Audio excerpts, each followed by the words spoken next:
포도나무 교회 사역을 위한 하나님의 비전은 한마디로 말하면 회복과 부흥이라 살펴봤습니다. 그러면서 하나님께서 다음 세대를 그동안 집중적으로 이끌어 가셨죠. 지금도 그렇게 하고 계시고요. 그러던 중 하나님께서 포도나무 교회를 선교적 교회로 강력하게 인도하고 계십니다. 하나님께서 포도나무 교회를 선교적 교회로 인도하시면서 포도나무 교회 사역을 위한 하나님의 비전이 저 개인적으로도 또 또렷해 보였습니다. 그러니까 우리 신앙의 가장 핵심이고 기본이 십자가 복음의 삶인데, 십자가 복음의 삶은 결국 선교적 삶으로 열매를 맺어야 하는 거죠. 그리고 선교적 삶을 살려면 반면에 십자가 복음의 삶이 필수인 거죠. 그리고 하나님 우리 다음 세대를 그 전체를 그렇게 이끌어가기 원하시는 거죠. 그러면서 오늘은 우리가 이렇게 기도로 나가야 되는데 어떤 형태로 어떻게 기도할 것인가, 이거에 대한 아주 좋은 본보기가 예수님이 가르쳐 주신 주기도거든요. 기도만 하더라도 많은 성도들이 혼동되어 있는 경우가 많아요. 뭘 어떻게 기도해야 할지. 그래서 이 전체적인 걸 다 포함해서 예수님이 가르쳐 주신 기도는 이 전체적인 걸 다 포함하고 있거든요. 그리고 그 순서까지도 잘 표현하고 있다고 저는 믿거든요. 그래서 예수님이 가르쳐 주신 주기도라고 말하는 주기도를 통해서 우리가 개인의 기도에서 또 이렇게 모여서 이사야 62 기도회 등 하나님을 찾는 기도에서 어떻게 기도할 것인가를 배우기 원합니다. 자, 첫째, 하나님 아버지께 나가는 것을 기억하라. 그러니까 우리가 하나님께 기도로 나갈 때 반드시 기억하고 나가야 할 것이 바로 이 부분입니다. 우리는 아버지께 나가는 것을 기억해야 합니다. 예수님께서 이렇게 기도하라 그러면서 하늘에 계신 우리 아버지여 라고 기도하라고 시작하셨거든요. 우리가 기도로 하나님께 나아가는데 그분은 하늘에 계신 하나님이십니다. 다시 말해서 그분은 초월적인 하나님이십니다. 모든 만물을 창조하신 창조주이십니다. 더 나아가 모든 역사를 주관하시고 다스리시는 주권자 하나님이십니다. 그런데 그분이 우리의 아버지십니다. 여기 우리말 성경에 하늘에 계신 우리 아버지여 그랬잖아요. 이 아버지란 단어는 원어에 보면, 신약 성경 원어에 보면 헬라어입니다. 파테이르라는 단어입니다. 근데 학자들은 이 아버지란 단어 배후에 아바라는 아람어가 있다고 많은 분들이 이야기합니다. 아바라는 단어는 가정에서 자녀가 아버지를 부르는 친밀한 단어입니다. 아람어는 예수님이 이 땅에 계셨을 때 사용하셨던 언어입니다. 그래서 신약 성경에 보면 성령이 우리가 하나님의 자녀인 것을 증거하신다고 말하면서 하나님을 아버지라 부르게 하셨다고 그랬잖아요. 신약 성경은 전체가 헬라어로 쓰여졌는데 그게 그 당시에 공통어였거든요. 헬라어, 그리스어. 알렉산더가 세계를 통일한 이후로, 그 당시 서구 세계를 이후로 그랬는데, 이 아바라는 단어는 아람어인데 그 단어가 매우 중요하기 때문에 그 단어는 번역되지 않고 신약 성경에 그대로 들어갔거든요. 그래서 아바 파테르 이렇게 돼 있는 거죠. 우리말은 아버지. 그런데 하늘에 계신 우리 아버지여 라고 기도하라고 하셨는데, 이 아버지란 그 단어는 헬라어이긴 하지만 아까도 말씀드린 대로 많은 학자들은 그 배후에 아바라는 아람어가 들어있다고 봅니다. 제 책 기초성경국 2권에도 이 부분이 나와 있는데요, 미 남친예 교단 학자들이 쓴 The New American Bible Commentary 주석 시리즈에 보면 갈라디아서 주석을 쓴 조지 박사가 그 아바라는 단어에 대해서 이렇게 말합니다. 제가 한번 읽어보겠습니다. 아바라는 단어는 입양된 상속자요, 하나님의 아들인 기독교 신자를 독특한 하나님의 아들인 예수님 자신과 직접적으로 연결시킨다. 그러니까 우리 하나님의 자녀잖아요. 하나님의 아들이잖아요. 여자분들도 남자도 신부이듯이. 그런데 예수님도 하나님의 아들이에요. 근데 우리와 예수님은 차원이 다른 아들이거든요. 그러니까 그것을 성경은 우리는 입양된 자녀고요, 예수님은 삼위일체 하나님, 하나님의 본체이신 성자 하나님이신 거죠. 그러니까 급이 완전히 다르죠. 그분은 하나님이시고요, 우린 피조물이에요. 그런데 이 하나님을 지칭하면서 그 당시 가정에서 자녀가 아버지를 친근하게 부르는 아바라는 용어로 하나님을 부를 때 사용한 분은 예수님이 처음이었거든요. 이건 그 당시 사람들은 상상할 수 없는 내용이었어요. 근데 우리에게 동일한 단어로 하나님을 부르도록 예수님이 말씀하셨거든요. 그러니까 이 아바라는 단어가 입양된 자녀인 우리들을 독특한 의미의 하나님의 아들인 예수님과 직접적으로 연결시킨다, 그 말이에요. 엄청난 내용인 거죠. 왜냐하면 아버지에 대한 그분의 기도에서 이 가족적인 친밀함의 단어를 처음 감히 사용하신 분이 그분이셨기 때문이다, 예수님. 만약 제2 예레미야스가 옳다면 이게 이분이 그 기독교 기원에 대한 그 뛰어난 학자였거든요. 독일 학자인데요. 제2 예레미야스가 옳다면 이 똑같은 단어가 원래 주기도문의 첫 부분에 사용되었다. 그러니까 오늘 읽은 아버지라는 이 단어 배후에 바로 그 당시에 아바라는 단어가 사용되었다는 거예요.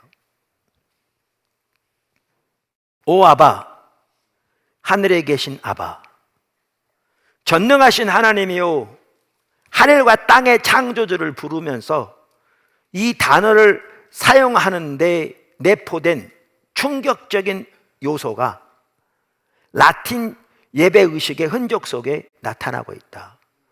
그러니까 하늘과 땅의 모든 창조주를 아바라고 부르는 것은 그 당시에 엄청나게 충격적인 내용인데, 그 내용이, 그 요소가 라틴 예배 의식 속에 나타나고 있다는 거죠. 거기에 보면 예배 인도자는 우리가 감히 말하오니 라는 말로 주기도문을 시작한다. 예수님 자신께서 우리들에게 그렇게 하도록 요청하지 않으셨다면 하나님을 아바라고 부르는 것은 모든 적절함을 초월한 주제넘고 건방진 일이었을 것이다. 초대교회에서 주기도문의 기도를 드리는 것과 연관되어 있었던 경외함과 거룩한 감탄이 의심할 나위 없이 이 사실과 연결된다. 그러니까 초대교회 때는 주기도문을 드릴 때 거기에 경외함과 거룩한 감탄이 있었는데 그것이 아바라는 단어와 연결된다는 겁니다. 제이 블라이트는 목사가 주기도문을 이런 방법으로 인도할 때 초대교회 성도들 가운데 압도했을 분위기를 다음과 같이 재현하였다. 우리 주님이 우리에게 허락해 주신 것을 마음에 두고 혹은 염두에 두고 감히 말하오니 여기서 그는 숨을 깊이 들이쉬었을 것이다. 아바, 모든 사람이 움찔하고 놀라는 동안 그는 잠시 멈췄을 것이다. 주님의 나라 임하시며 주님의 뜻이 이루어지이다. 이 순간이 초대교회 예배에서 절정과 긴장의 순간, 즉 믿는 자가 그의 아들됨을 경험하고 하나님께서 거의 두려울 만한 친밀함으로 이끌고 계시다는 것을 느끼는 순간이었음이 분명하다. 그러면서 예수님께서 우리가 하나님께 기도로 나갈 때 하늘에 계신 우리 아버지여 라고 기도하라고 한 겁니다. 엄청난 내용입니다. 그러므로 하나님 앞에 나아갈 때 하나님 아버지, 아버지께 나간다는 사실을 반드시 기억해야 합니다. 둘째, 예배함으로 나가라. 예배함으로 나가라.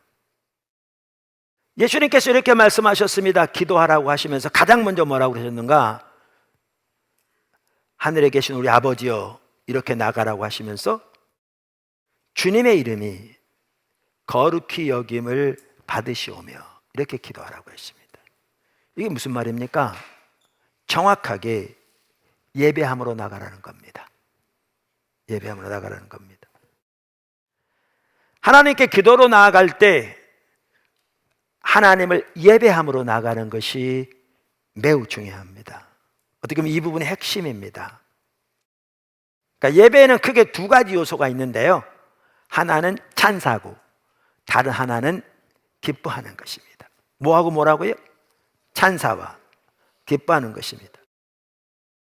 에이든 토저 목사님도 그분의 책 예배냐 쇼냐 라는 책에서 조지 왓슨 박사의 말을 인용합니다. 근데 조지 왓슨 박사는 하나님께 대한 예배가 두 단계가 있다. 그걸 단계로 말합니다. 두 단계가 있다. 그러면서 두 가지 레벨이 있다. 더 정확하게 표현하면 레벨이 있다. 혹은 차원이 있다. 이렇게 말하면서 그 두 가지 차원을 감사와 탁월함이라고 말합니다. 감사는 gratitude 영어로, 탁월함은 excellence입니다. 그러면서 토조 목사님은 대부분의 사람들은 감사의 수준을 넘어가지 못하고 있다. 이렇게 말합니다. 근데 제가 보기에는요, 너무나 많은 성도들은 감사의 수준에도 이르지 못하고 있습니다. 적지 않은 사람들이, 아니 대부분이라고 해도 과언이 아닐 하나님의 백성들이 오늘날 자기가 원하는 것, 자기에게 필요한 것, 자기가 바라는 것이 채워지고 그것이 성취될 때 감사하지, 그렇지 못할 때는 조금도 감사하지 않는 것을 수없이 볼 수 있습니다. 그건 안 믿는 사람도 하는 감사합니다. 성경에는 범사에 감사라고 그랬는데, 그러니까 감사의 수준에도 이르지 못하고 있는 거죠. 그런데 에이든 토조 목사님은 이렇게 말하죠. 아까 그 두 가지 레벨을 언급하면서 대부분의 사람들은 감사의 수준을 넘어가지 못하고 있다. 그러니까 탁월함에 이르지 못한다 그 말이죠. 그러면서 이렇게 말합니다. 하나님의 탁월함, excellence, 곧 하나님의 모든 하나님 되심을 인하여 하나님의 초월적이고 내재하시는 영광으로 인하여 for his transcendent and immanent glory로 인하여 하나님을 예배하는 사람이 거의 없다는 겁니다. 아까 제가 광고 시간에 나눴는데 우리 하나님은 초월적인 하나님이세요. 다시 말하면 탁월한 하나님이세요. 그래서 우리가 십자가 복음의 삶을 통해서 하나님과 동행하는 삶을 살 때 성도들의 삶 속에 탁월한 열매가 맺히더라고요. 탁월한 열매, excellence. 하나님의 하나님 되심을 인하여 그분의 초월적이고 내재하시는 그 영광을 인하여 그분의 엑셀런스로 인하여 예배하고 기뻐하는 것, 너무나 중요한 예배 요소예요. 여기까지 자라나야 돼요. 사실 오이코스 리더들, 찬양 인도자들, 여러 종류 리더들 모두가 자라나야 돼요. 자, 그래서 예수님의 기도 속에 모든 게 다 들어있다니까요. 사실 제가 이걸 먼저 나누려고 3주 전부터 막 그 구절 넣었는데, 그동안 나눴던 부분이 안 나눠지면 지금 나누고자 하는 이 의미를 못 살릴 것 같아서 제가 그 부분들을 이미 나눴거든요. 그리고 그 토대로 지금 이 부분을 나누고 있거든요. 그래야 이 부분이 올바로 이해되니까요. 그 첫째는 하나님 아버지께, 아버지께 나간다는 사실을 기억해야 되고요. 둘째는 하나님을 예배함으로 나가야 돼요. 할렐루야. 세 번째, 하나님의 뜻이 이루어지도록 먼저 기도한다. 그러니까 선지자적 기도, 회복과 부흥을 위한 기도가 여기, 부흥을 위한 중보기도가 여기 포함되죠. 자, 예수님이 어떻게 기도하라고 그러셨어요? 우리에게 이렇게 기도하라고 그러셨죠. 나라가 임하시오며 하늘에서, 뜻이 하늘에서 이루어진 것 같이 땅에서도 이루어지리이다. 그러니까 예수님께서 우리에게 기도하라고 하신 그 기도가 하나님의 뜻이 이루어지기를, 그리고 하나님의 통치가, 하나님 나라라는 말은 하나님의 통치라는 말이거든요. 하나님의 통치가 임하기를 기도하라는 것입니다. 이 부분이 바로 제가 말한 선지자적 기도죠.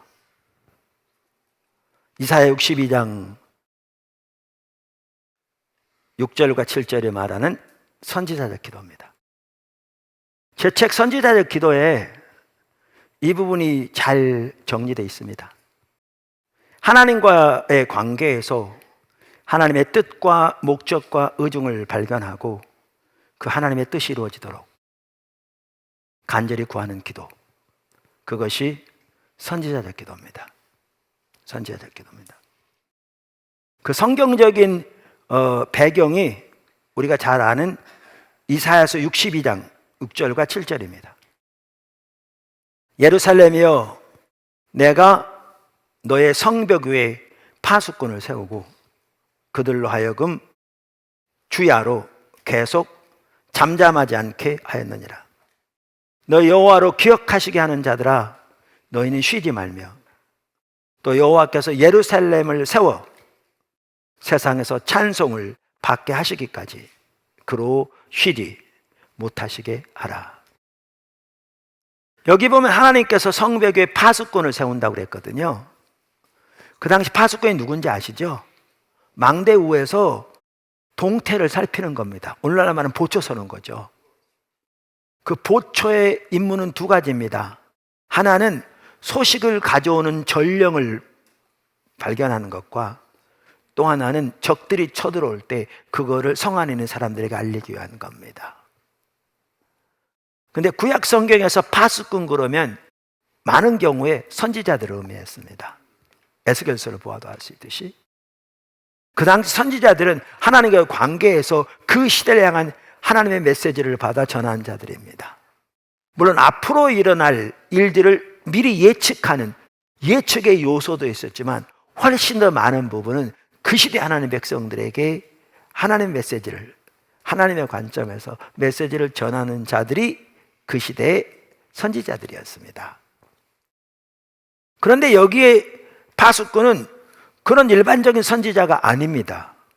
왜냐하면 이 파수꾼이 하는 일이 뭐냐 하면 사람들에게 하나님의 뜻을 전하는 자들이 아니고 하나님의 약속을 붙잡고 밤낮으로 하나님께 상기시키는 자들이기 때문에 그렇습니다.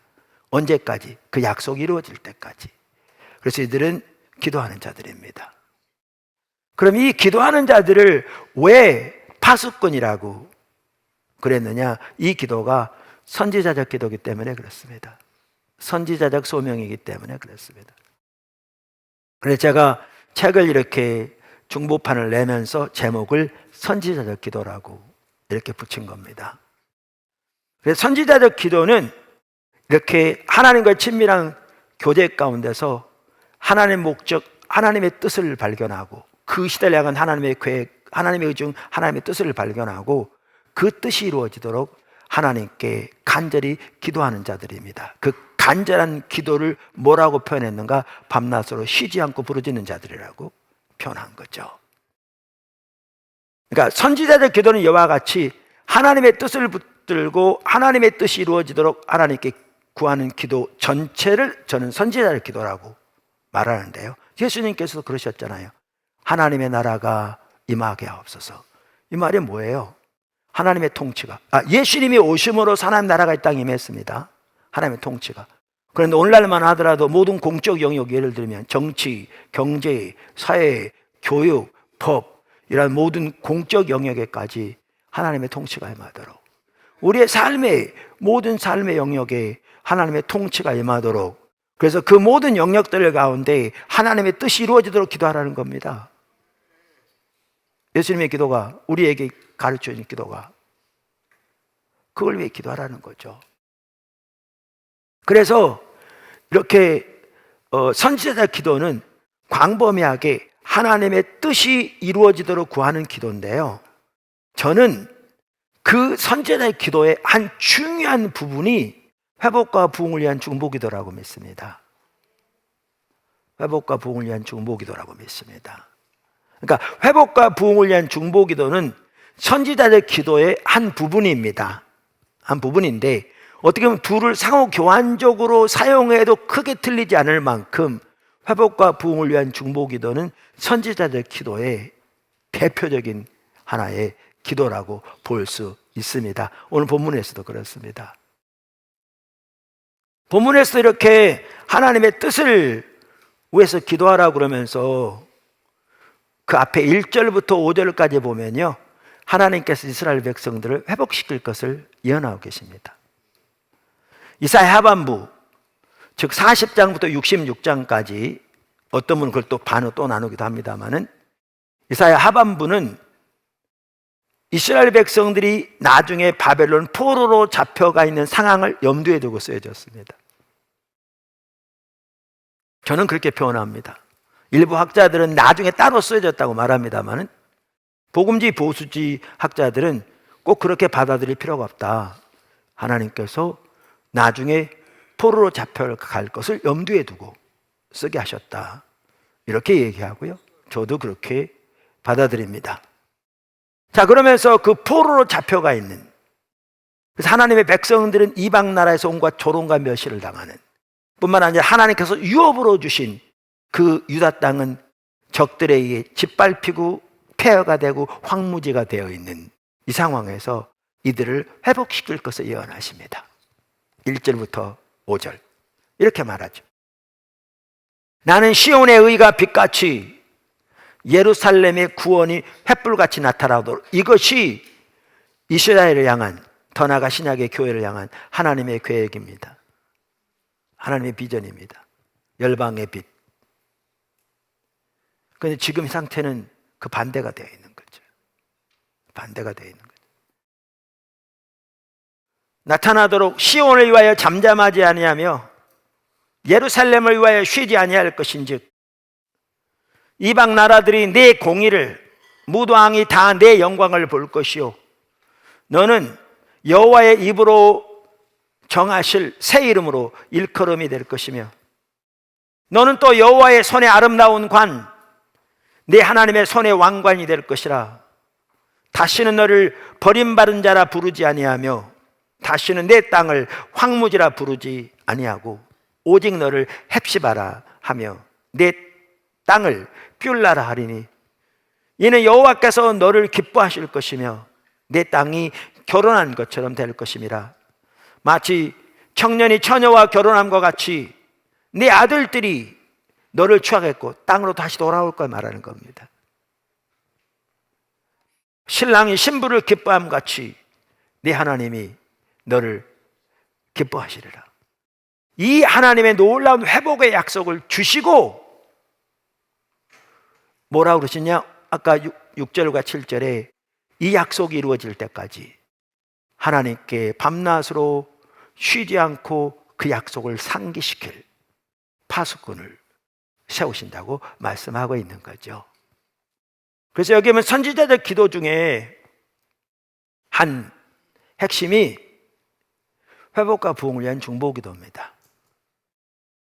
그러니까 우리가 하나님을 찾되 역대하 7장 14절에 토대로 하나님을 찾아야 한다. 이미 살펴봤고요. 거기 한 중요한 부분은 기도인데, 기도의 거기의 요소는 우리가 하나님께로 돌이키는 과정에서의 기도를 말한다. 우리가 이미 살펴보았습니다. 그런데 거기에 보면 회복과 부흥을 위한 중보기도도 포함된다. 그랬는데 우리 각자가 하나님 앞에 설 때에 깨닫기 위해서도, 하나님의 얼굴을 찾기 위해서도, 그리고 하나님 앞에 비춰진 대로 우리의 삶에서 그 악한 길에 떠나 하나님의 길로 돌이키기 위해서도 순간순간 하나님의 도움이 필요하고 하나님의 은혜가 없이는 설 수 없기 때문에 절박하게 하나님께 구하는 기도가 우리에게 필요하다고요. 그래서 성경에 보면 기도하고 반복적으로 나오는 거죠. 근데 제가 나누고자 하는 말은 그 말이에요. 이 기도도 우리에게 필요한데 우리는 먼저, 저는 이것을 네 번째다 집어넣었거든요. 바로 다음에 일용할 양식을 주옵시고,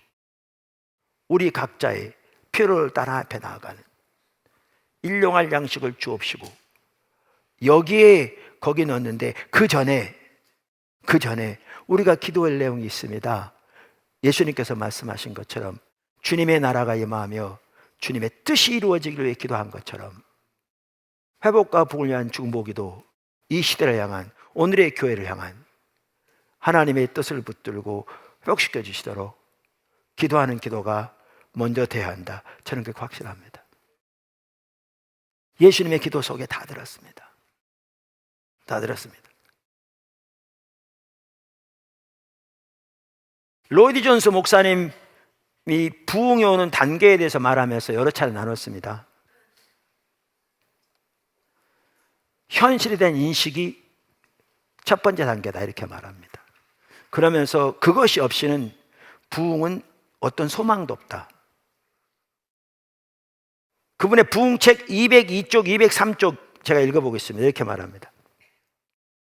부흥의 첫 번째 단계는 우리가 여기서 보는 것처럼 자기의 처지를 인식하는 것입니다. 몇 줄 띄고 상황의 심각성을 인식하는 것입니다. 하나님께서 말씀하신 것의 의미를 깨닫는 것입니다. 저는 여러분에게 어떤 부흥의 역사든지 교회사에서 일어난 어떤 위대한 영적 운동에 대한 기록이든지 다 읽어보라고 촉구하는 바입니다. 참고로 로이드 존스 목사님은 이 부분에 연구를 많이 한 분입니다. 그래서 그 부분의 책도 두껍게 따로 쓰기도 했고요.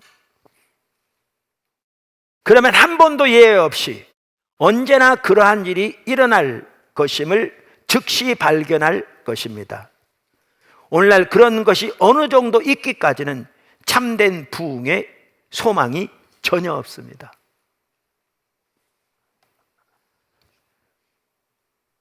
처지를 인식하는 것.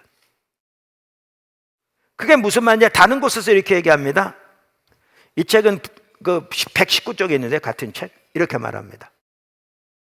그러나 우리가 주님 자신을 추구하는 데는 어떠합니까?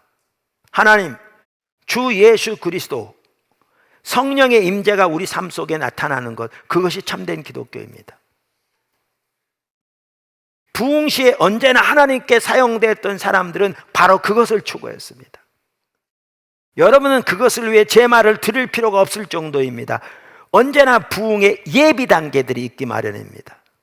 크게 사용됐던 사람들은 자기들이 라오디게아 사람들과 같다고 느꼈습니다. 우리는 아무것도 없다. 우리는 얼마나 벌거벗었는가 라고 말입니다. 그들은 그분에게, 예수님에게, 그 말이죠, 하나님에게 나아가고 그분을 찾습니다. 그러니까 이 말은 하나님의 부흥을 예비했던 사람들이 아니라고 나타하고, 그죠? 명목적인 신앙생활을 했던 사람들이란 말이 전혀 아닙니다. 여러분, 그런 사람들을 통해서 하나님이 역사하신 적은 인류 역사상 한 번도 없습니다. 하나님은 불신자를 통해서 하나님의 목적을 이루셨습니다. 그런 방식으로 일하시는 것은 몰라도 하나님의 목적을 위해 하나님과 동행하면서 역사하시되 그런 사람들을 통해서 일하신 적은 한 번도 없습니다. 찾아보십시오, 있는지. 하나님의 부흥을 위해 귀하게 쓰임받았던, 그 시대를 향한 하나님의 목적을 위해 하나님께 붙들림 받아 쓰임받았던 조나단 에드워즈를 보십시오. 누구든지 보십시오. 귀한 사람들이었습니다. 근데 그들이, 이 말은 아까 이분이 말한 것처럼 하나님 자신을 추구하는 것, 하나님 예수께서 성령의 임재가 자신의 삶 속에 나타나는 것이 참된 기독교인데, 이런 관점에서 자신들을 볼 때, 오늘날로 말하면 십자가 복음의 삶의 열매 차원에서 자신들의 삶을 볼 때, 자신들이 라오디게아 교회 성도들처럼 가난하고 눈멀고 벌거벗고 아무것도 없는 상태인 것을 깨닫게 되었다고 말입니다. 이게 하나님의 인식, 하나님 앞에서 인식입니다. 주님의 은혜로 도와주시는 거죠. 주님의 기준이 보게 하시고 그 기준 앞에 보여진 자신의 모습을 깨닫게 하신 겁니다. 이게 스스로 겸비함입니다. 그때 정직하게 엎드리는 게 연결되어 있습니다. 그래서 그들은 자신들이 아무것도 없다, 얼마나 벌거벗었는가 라고 말하면서 하나님을 향해 달려가고 주님을 찾았다, 이렇게 말하고 있습니다. 개인적으로도 그렇지만 아까도 말씀드린 대로 이 시대를 향한, 또 하나님께서 그 시대마다 하나님의 일을 이루실 때 하나님은 하나님의 사람들을 통해서 그렇게 하셨습니다. 요시야 왕의 경우에도 보십시오.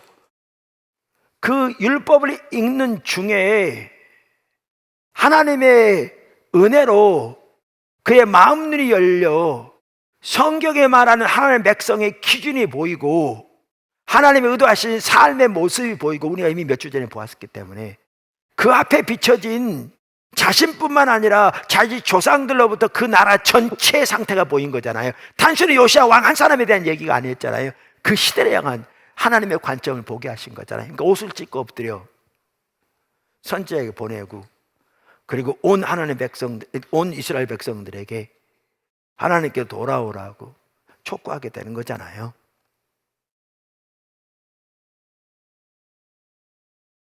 그래서 여기에 회복과 부흥을 위한 중보 기도도 한 핵심인데, 느헤미야가 그 대표적인 기도거든요. 여러 번 나눴습니다. 느헤미야 1장 1절에서 5절 다시 한번 보겠습니다. 하가라의 아들 느헤미야의 말이니라. 아닥사스다 왕 제20년 기슬로월에 내가 수상궁에 있는데 내 형제들 가운데 하나인 하나니가 두어 사람과 함께 유다에서 내게 이르렀기로, 내가 그 사로잡힘을 면하고 남아있는 유다와 예루살렘 사람들의 형편을 물은즉 그들이 내게 이르되, 사로잡힘을 면하고 남아있는 자들이 그 지방 거기에서 큰 환난을 당하고 능력을 받으며 예루살렘 성은 허물어지고 성전들은 불탔다 하는지라, 내가 이 말을 듣고 앉아서 울고 수일 동안 슬퍼하며 하늘의 하나님 앞에 금식하며 기도하여 이르되, 하늘의 하나님 여호와, 크고 두려우신 하나님이여, 주를 사랑하고 주의 계명을 지키는 자에게 언약을 지키시며 긍휼을 베푸시는 주여 간구하나이다. 그러면서 그의 기도가 나옵니다. 여러분, 여기 아닥사스다 왕 20년에 이게 쓰여졌다고 그랬잖아요. 그런 일이 있었다고 그랬잖아요. 이 사건이. 그때가 언제냐면요, 서기전 445년입니다. 남방 유다가 그들의 죄로 인해서 바벨론에서 최종적으로 멸망해서 예루살렘 성전이 불타고 모든 사람들이 바벨론 포로로 잡혀가서 나라가 망한 때가 서기전 586년입니다. 그러니까 140년 전입니다. 그리고 고레스 왕의 칙령으로 유다 백성 5만 명이 스룹바벨 총독의 영도하에 유다로 귀환해서 성전을 짓기 시작한 게 서기전 538년인가 됐을 겁니다. 8년 6년인지. 그러니까 이 말은 그들이 돌아온 지, 유대 땅으로 돌아온 지 90년이 지난 후입니다. 근데 이걸 보면 그때까지도 성전은 그 위에 지어졌지만 성 자체가 무너져 있었습니다. 그 당시에 성이 무너지면 적들에게 완전히 노출되어 있는 거죠. 그래서 하나님의 백성이 지리멸면했습니다. 뿐만 아니라 하나님의 백성들은 온갖 조롱과 멸시를 당하고 있었습니다. 그것을 느헤미야의 형제 중 하나인 하나니가 예루살렘에 방문하고 온 후에 그곳의 상황을 그에게 알려주었습니다. 그랬더니 그가 금식하며 하나님 앞에 엎드리기 시작한 거죠. 여러분, 이게 뭘 의미한 줄 아십니까? 예루살렘은 하나님의 도성입니다. 아까 이사야서 62장 1절 보셨죠? 시온의 의가 빛같이 예루살렘의 구원이 횃불같이 나타나도록 하나님의 의도하신 구약의 이스라엘은 그래서 신약의 교회는 열방의 빛으로 의도되었습니다. 예루살렘은 하나님의 도성이고 의의 도성입니다. 거기에 성전이 있어서 하나님의 그곳에 하나님 백성들을 만나주시고 심지어 이방인들도 하나님 찾을 때 만나주시고 하나님 백성들 가운데 함께 하시고 하나님의 공의가 그곳에 넘치고 하나님의 살아있는 능력의 역사가 그곳에 함께하므로 이방인들이 언어가 다른 5사람들이 한 사람의 유대인을 붙잡고 나도 당신의 하나님을 찾겠노라 라고 하나님께로 인도되도록 그들을 의도하셨습니다. 그래서 그들을 제사장 나라로 삼으셨습니다. 그런데 그 나라가 도성은 폐허 가운데 있고 백성은 온갖 이방 사람들의 멸시와 조롱을 받는 그 상태에 있습니다. 그래서 느헤미야가 이것을 깨닫고 하나님 앞에 금식하며 나갑니다. 우리가 여러 번 살펴봐서 알지만 2장에 보면 이제 왕이 그때 그 와닥사드 왕이 궁전이 3군데 있었다고 그래요. 그래서 지금 아마 겨울 추울 때는 다른 성전에서 다른 왕국에서 겨울을 지내고요. 느헤미야가 있는 곳으로 이제 돌아온 겁니다. 거기가 수상궁 같은데요. 그래서 1장에 나온 내용과 2장에 나온 내용이 약 4개월 차이가 있습니다. 왕이 그 궁으로 돌아와서 연회를 베풉니다. 왕비까지 다 포함해서. 느헤미야는 연회장이었습니다. 이방 민족인데 성공한 거죠.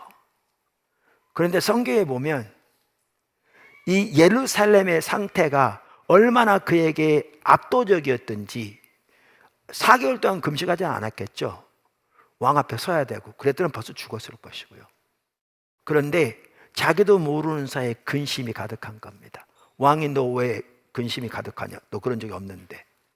이거 왕 앞에 죽을 얘기잖아요. 잘못하면. 왕이 기분 나쁘게 하면. 지금 연회장인데. 그래서 그가 두려워했다고 그랬습니다. 근데 그걸 계기로 왕 앞에 나눴고요. 전적인 하나님의 역사로 하나님이 느헤미야를 예루살렘 성을 중건하도록 총독으로 보냅니다. 그래서 여러 가지 어려운 과정을 겪었지만 성이 중건된 게 느헤미야서에 나옵니다. 이게 하나님의 역사입니다. 다시 한번 간단히 말합니다.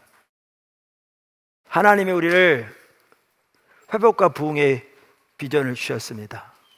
그리고 다음 세대를 일으키신 일로 인도하셨습니다.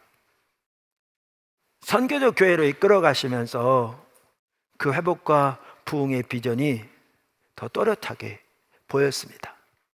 우리 삶의 신앙의 핵심은 십자가 복음의 삶인데 결국 십자가 복음의 삶은 선교적 삶으로 열매 맺어야 되고 선교적 삶은 십자가 복음의 삶을 토대로 가능합니다. 그러면서 우리 모두를 단 한 명도 빠짐없이 우리 모두를 철저하게 십자가 복음의 삶을 사는 자리로 우리를 끌고 계십니다. 주님이. 그러려면 우리가 주님을 찾되 역대하 7장 14절을 토대로 주님을 찾을 뿐만 아니라 주님을 찾는 부분에서도 한 핵심이 기도인데 이 전반적인 기도를 한눈에 볼 수 있는 가장 중요하고 핵심적인 모델이 예수님이 우리들에게 이렇게 기도하라고 말씀하신 그 기도입니다. 오늘 그 부분 살펴본 겁니다. 저와 여러분 모두 우리가 그렇게 기도로 설 수 있기를, 그렇게 하나님 찾아설 수 있기를, 십자가 몸의 삶을 사는 자리로 모두가 서기를, 그리고 선교적 삶으로 우리 삶의 모든 영역에서 섬김으로 나아갈 수 있게 되기를 주님으로 축원합니다.